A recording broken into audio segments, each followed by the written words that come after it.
प्राणनाथ प्रिय देवर साथा, वीर धुरीन धरे धनो भाथा। नहीं मग श्रम भ्रम दुख मन मोरे, मोहि लगी सोच करे जन भोरे। वीरों में अग्रण्य तथा धनुष तरकस धारण किए मेरे प्राणनाथ और देवर साथ हैं। इससे मुझे ना रास्ते की थकावट होगी, न भ्रम, और ना मेरे मन में कोई दुखी ही होगा। आप मेरे लिए बिल्कुल भी सोच ना करें। सुने सुमंत सिय शीतल बानी, भयहु विकल जनु हनि मनि हानि।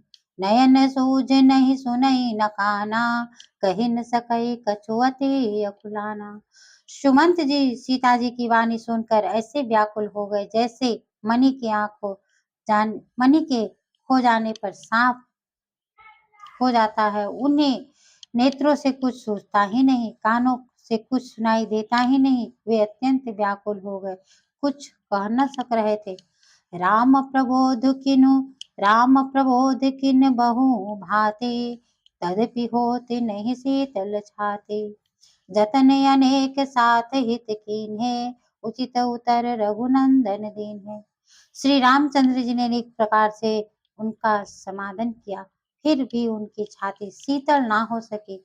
साथ चलने के लिए मंत्री ने अनेक यत्न किए, पर श्री राम जी उन सब युक्तियों का यथोचित उत्तर देते गए। मेटि जाई नहीं राम रजाई, कठिन करम गति कछु न बसाई। राम लखन सिय पद सिरुनाई, फिरऊ बनिक जिमि मुर गवाई। श्री राम जी की आज्ञा मिटाई नहीं जा सकती। कर्म की गति कठिन है, उस पर भी कुछ बस नहीं चलता। श्री राम लक्ष्मण और सिया जानकी के चरणों में सिर झुकाकर सुमंत जी लौटने लगे, मानो कोई व्यापारी अपनी पूंजी गंवाकर ही अपने घर को लौट रहा हो। रथु हाँके हूँ है राम तना, हेरि हेरि हीन नाहि। देखी निषाद विषाद बस, धुनहि शीस पछताहि सियापति। रामचंद्र शंकर जी उमा। सुमंत जी ने रथ हाँका तो घोड़े श्री राम जी की ओर देख देख कर हिनाने लगे। यह देखकर निषाद राज अपना सिर पीट पीट कर पछताने लगे। जासु वियोग विकल पशु ऐसे, प्रजा मात पितु जियहि कैसे। बर बस राम सुमंत्र पठाए, सुरसरी तीर आपो तब आए। जिनके वियोग में निषाद राज जी सिर पटक के अपना पछताने लगे कि जिनके वियोग में पशु इतने व्याकुल हैं, उनके वियोग में प्रजा, माता और पिता कैसे जीवित बचेंगे। श्री राम जी ने दृढ़ता पूर्वक सुमन जी को लौटाया और स्वयं गंगा जी के तट पर पहुंच गए। मागी नाव न केवटुआना, कहि तुम्हार पर मरम मैं जाना। चरण कमल रज कहु सबु कहि, मानुष करिन मोरि कछु आहि। श्री राम जी ने केवट से नाव मांगी, पर वह कहने लगा, मैंने आपका भेद जान लिया है। सब लोग कहते हैं कि आपके चरण कमलों की धूल मनुष्य बना देने वाली कोई जड़ी है। छुअत शिला भई नारी सुहाई, पाहन ते न काट कठिनाई।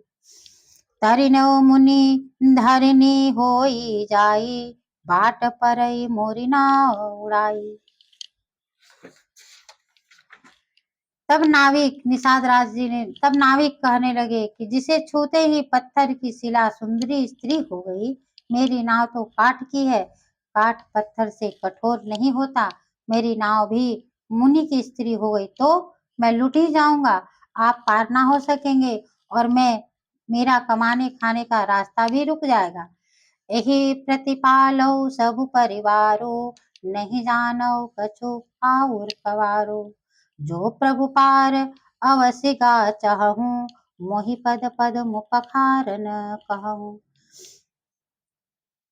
मैं तो इसी नाव के सहारे परिवार का पालन पोषण करता हूँ, दूसरा कोई मेरे पास धंधा ही नहीं मैं जानता।